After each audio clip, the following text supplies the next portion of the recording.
Exilio. En una casa en Ipanema, rodeada de árboles y palomas, en la sombra caliente de la tarde, entre muebles conocidos, en la sombra caliente de la tarde, entre árboles y palomas, entre olores conocidos, ellos viven la vida de ellos viven mi vida, en la sombra de la tarde caliente, en la sombra de la tarde caliente. Este poema de Ferreira Goulart fue escrito en Moscú en octubre de 1971.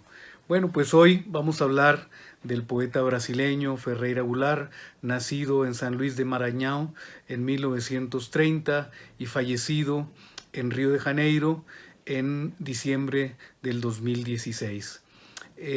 Ferreira Goulart es un poeta singular, un poeta que forma parte de una generación muy interesante, como Juan Gelman, como Rafael Cadenas, nacen en 1930, forman parte de una nómina de grandes poetas sudamericanos. Ferreira Goulart fue periodista, trabajó en la radio y en su natal Maceió también comenzó a hacer crítica de arte. Posteriormente se va a Río de Janeiro, donde comienza a incorporarse a los grupos vanguardistas, al modernismo brasileño, que no es el mismo que en el resto de América Latina o en España. Es un modernismo que esencialmente se vincula a las vanguardias, más o menos en 1920-22, coincide con el movimiento estridentista en México. Son referencias muy interesantes de un despertar y un desarrollo estético, porque no solamente se da en la poesía, en la literatura, también se da en la música, se da en las artes plásticas. Tenemos en México un Silvestre Revueltas, pero también allá un Heitor Villa-Lobos. En fin, comienza pues a incorporarse al movimiento del concretismo, a los concretistas, y después él va tomando distancia para conformar un movimiento neoconcretista, es decir, en el trabajo podría considerarse como de realización del lenguaje como un artefacto, utilizar los términos, utilizar los conceptos, las palabras en términos visuales.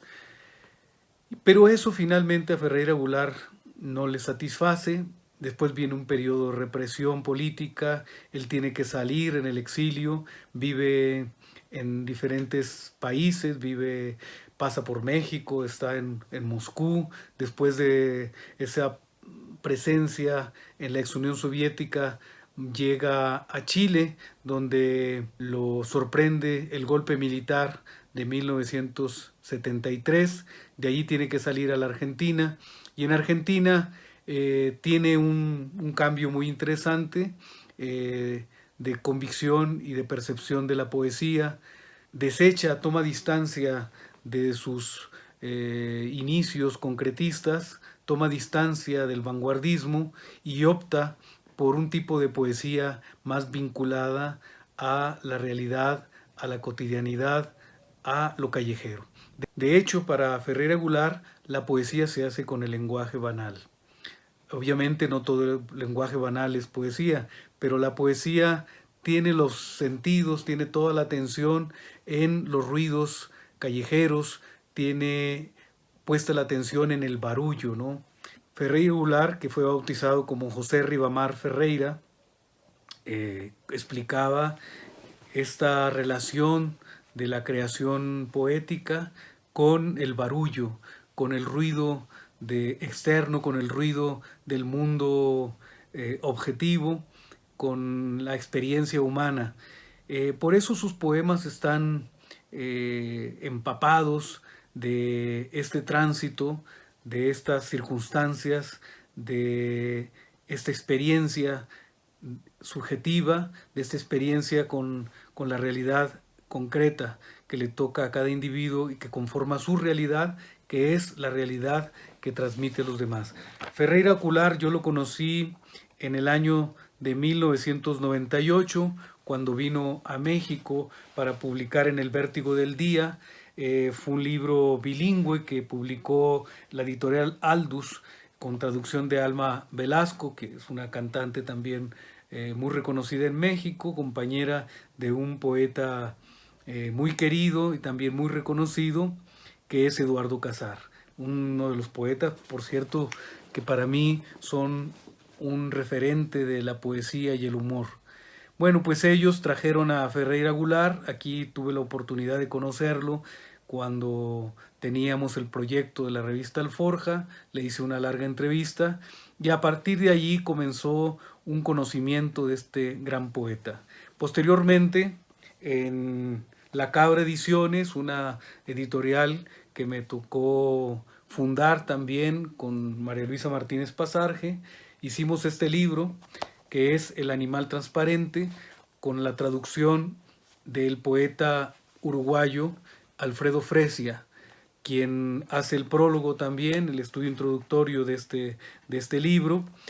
En este libro, les decía, está presente también uno de los libros más significativos, que es lo que determina ya ese punto de inflexión cuando vive su exilio en Argentina, que es la escritura del poema suyo, del poema sucio.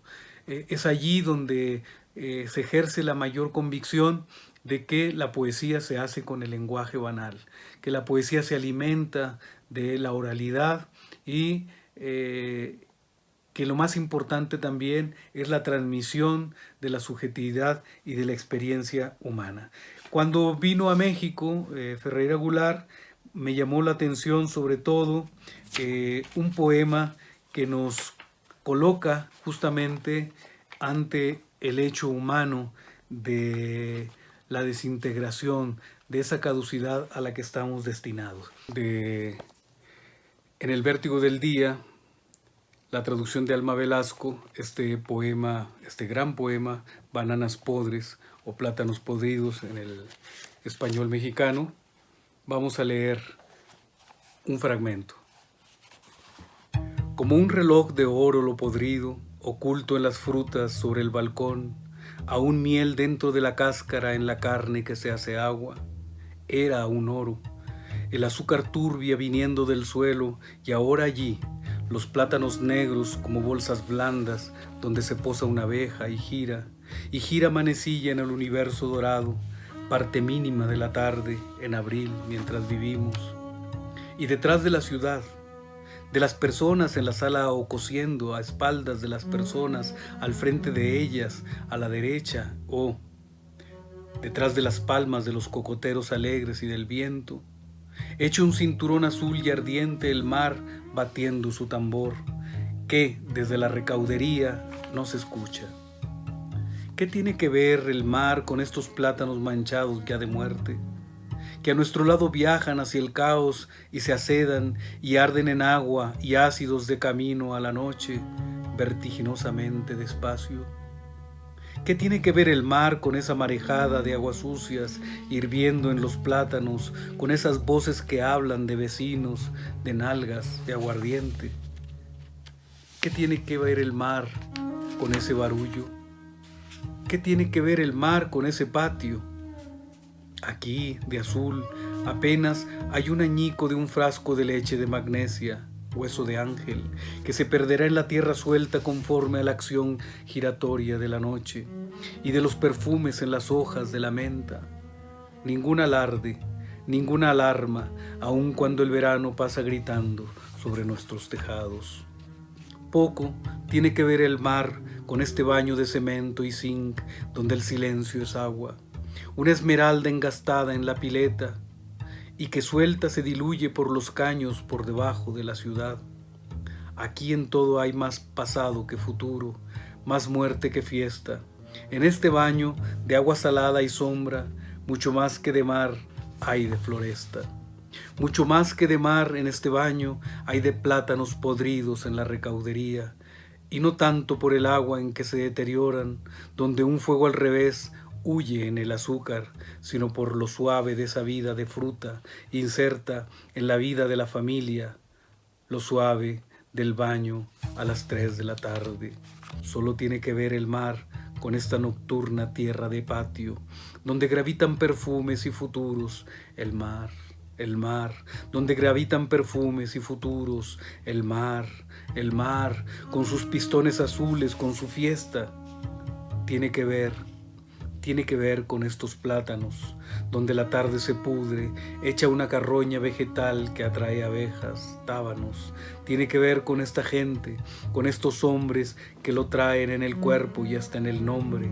Tiene que ver con estos cuartos oscuros, con estos muebles quemados de pobreza, con estas paredes viejas, con esta poca vida que en la boca es risa y en la barriga es hambre. Río de Janeiro, noviembre de 1978. Bueno, este es un poema difícil de leer. Aparentemente es un lenguaje muy coloquial, pero la manera como está estructurado, el ritmo, la musicalidad que tienen sus versos, hace compleja un poco la lectura para ir llevando estos quiebres, estos encabalgamientos, esta verticalidad a veces con una cierta horizontalidad, lo que va creando un ritmo. Bueno, recaudería, esta palabra recaudería, que significa una tienda de abarrotes. Y concluyo de este gran poeta Ferreira Goulart, morir en Río de Janeiro. Si es en marzo, cuando el verano esmerila la gruesa luz en las montañas de Río, tu corazón estará funcionando normalmente, entre tantas otras cosas que pulsan en la mañana, por más que puedan descomponerse de repente. Si es en marzo y de mañana, las brisas oliendo a mar, cuando una lancha deja su rastro de espumas en el dorso de la bahía y las aguas se agitan alegres por existir. Si es en marzo, ningún indicio habrá en las frutas sobre la mesa, ni en los muebles que estarán allí como ahora, y después del desenlace, callados. Tú nada sospechas y te preparas para un día más en el mundo. Puede ser que de golpe, cuando abras la ventana para la mañana espléndida, te invada el temor. Un día ya no estaré presente en la fiesta de la vida. Pero, ¿qué puede la muerte frente al cielo azul, frente al escándalo del verano? La ciudad estará en pleno funcionamiento, con sus avenidas ruidosas, y acciona este día que atraviesa departamentos y chozas, desde Barra hasta el Cerro Borel, en gloria, donde mendigos tienden ropas bajo una pasarela del aterro. Y es cuando un pájaro entra inadvertidamente en su terraza, pía, brinca y se va. Un saludo, un aviso. Esas preguntas te asaltan mezcladas a borbotones en la ducha, persisten durante el desayuno con yogurt y jalea, pero el día te invita a vivir. Tal vez un paseo a Santa Teresa para ver desde arriba la ciudad en otro tiempo de la hora. En cada rincón de la metrópoli desigual, en las malezas del Lido, en los matorrales detrás de los edificios de la calle Toneleros, por todas partes la ciudad minuciosamente vive el fin de siglo. Su historia de hombres y animales, de plantas y de larvas, de gusanos y de levas, de hormigas y otros minúsculos seres transitando en los talles, en los pistillos, en los brotes que se abren como clítoris en la floresta. Son sonrisas, son anos, caramelos, son caricias de lenguas y de labios, mientras, terminado el desayuno, hojeas el diario. La muerte se aproxima y no lo sientes, ni lo presientes, no tienes oídos para el lento rumor que avanza oscuro, con las nubes sobre el cerro Dois Hermanos, y baila en las olas, se derrama en las arenas del arpoador, sin que lo sospeches, la muerte desafina en el canturreo de la vecina en la ventana. Tu corazón, que empezó a latir cuando siquiera tu cuerpo existía, prosigue, sorbe y expele sangre para mantenerte vivo, y vivas en tu carne las tardes y las calles de Catete, de Lapa, de Ipanema, los vértigos lancinantes de los poemas que te mostraron la muerte en un puñado de polvo al torso de Apolo, ardiendo como piel de fiera la boca del mascarón, diciendo incesante la misma agua pura en la noche con sus abismos azules. Tu corazón, ese mínimo pulsar dentro de la Vía Láctea, en medio de tempestades solares, ¿cuándo se detendrá? No lo sabes, pues la naturaleza ama ocultarse, y es mejor que no lo sepas, para que sea por más tiempo dulce en tu rostro la brisa de este día y continúes a ejecutar sin partitura la sinfonía del verano como parte que eres de esa orquesta por el sol regida. Morir en Río de Janeiro, de Ferreira Goulart, de este libro Animal Transparente, con traducción del poeta uruguayo Alfredo Fresia. Muchas gracias por su atención, pues es un gusto, como siempre, compartir la experiencia de la poesía y presentarles a otro gran poeta que es, en este caso, Ferreira Goulart. Muchas gracias.